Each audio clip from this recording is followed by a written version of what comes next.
Happy Sunday friends. ఈరోజు 31 August.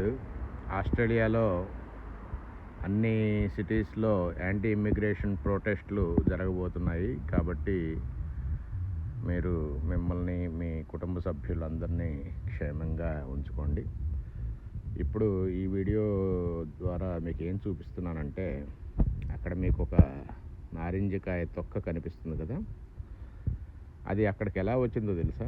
రాత్రి ఒక గణేష పూజ ఉంటే ఒక దగ్గర అడిలైడ్లో వెళ్ళాను అనమాట. సో అది అయిపోయేటప్పటికి 9:30 అయింది.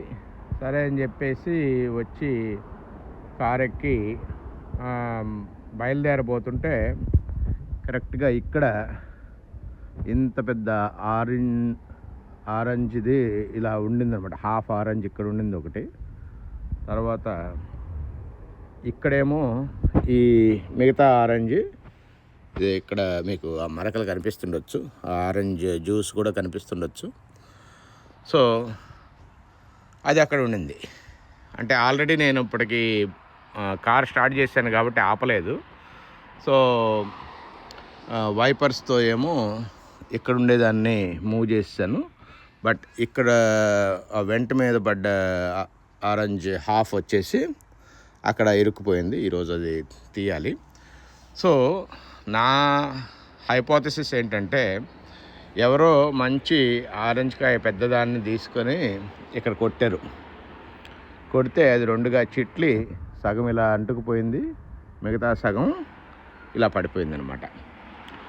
సో లక్కీగా మన దేవుడు మర్సిడీస్ బెంజ్ అద్దం గట్టిగా ఉండబట్టి అద్దానికి ఏం కాలేదు.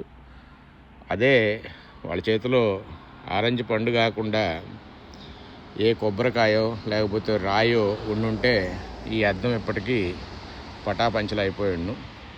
అంటే దీని ద్వారా మీకు ఏం తెలుపుతున్నానంటే, ఆ హేట్ అనేది, ఇండియన్ హేట్రెడ్ అనేది, ఆ హేట్ క్రైమ్స్ అనేవి ఆల్రెడీ స్టార్ట్ అయిపోయాయి.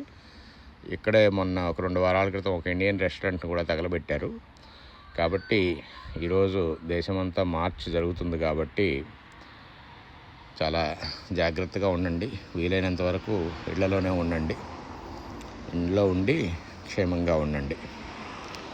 So I'm really appreciative of Benz manufacturing such a hard glass. ఆ ఆరెంజ్ ఎవరైతే వేసి వెళ్ళారో పాపం వాళ్ళకి ఒక ఆరెంజ్ తక్కువైపోయి ఉంటుంది. తినున్నా ఎంజాయ్ చేసి ఉండేవాళ్ళు.